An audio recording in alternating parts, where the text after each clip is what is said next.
लातूर महापालिकेसाठी काँग्रेसची मिशन मोड तयारी. आमदार अमित देशमुखांनी टाकला पहिला डाव.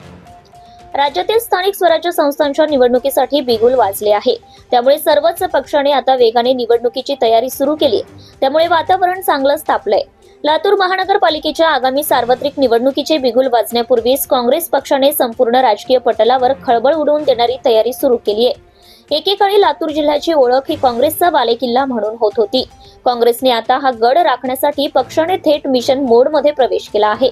विशेषतः राज्याचे माजी मंत्री तथा विधिमंडळ काँग्रेस पक्षाचे मुख्य प्रतोद आमदार अमित विलासराव देशमुख यांच्या कणखर नेतृत्वाखाली ही जोरदार मोर्चे बांधणी सुरू झाली आहे.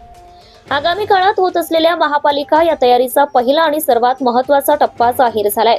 त्यानुसार आता येत्या काळात इच्छुक उमेदवारांकडून अर्ज स्वीकारण्याची प्रक्रिया सुरू झाली आहे. त्यानुसार अर्ज स्वीकृती केली जातीये.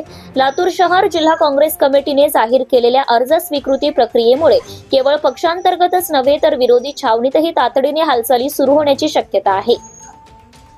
लातूर येथील काँग्रेस भवनमध्ये 15 नोव्हेंबर ते 23 नोव्हेंबर दरम्यान अर्ज स्वीकारले जाणार आहेत. सकाळी 11 ते दुपारी 3 वाजेपर्यंत अर्ज स्वीकारण्यात येणार आहेत. ही प्रक्रिया पूर्ण करणे म्हणजेच काँग्रेस पक्षाला निवडणुकीच्या रिंगणात उतरण्यासाठी फारसा वेळ न घालवता उमेदवारांची यादी वेळेत निश्चित करून प्रचार यंत्रणा वेगाने कार्यान्वित करायची आहे, असा स्पष्ट संदेश राजकीय वर्तुळात जात आहे. तर निवडणुकीत तयारीतील ही प्रक्रिया अत्यंत गोपनीय आणि पारदर्शक ठेवण्यासाठी काँग्रेसने 8 प्रमुख पदाधिकाऱ्यांची एक विशेष समिती गठीत केली आहे. बालाप्रसाद बिदादा, दगडूआप्पा मेटकरी, नामदेव इगे, रफिक सय्यद, प्राध्यापक सिद्धराम कटारे, प्राध्यापक प्रवीण कांबळे, संजय निलेगावकर आणि मनोज देशमुख यांचा या समितीमध्ये समावेश आहे. सूत्रांनुसार ही समिती केवळ अर्ज स्वीकारणार नसून इच्छुकांची पहिली चाळणी म्हणूनही काम करणार आहे. यामुळे केवळ निष्ठावंत आणि तगड्या उमेदवारांनाच संधी मिळेल असा विश्वास कार्यकर्त्यांना दिला जात आहे.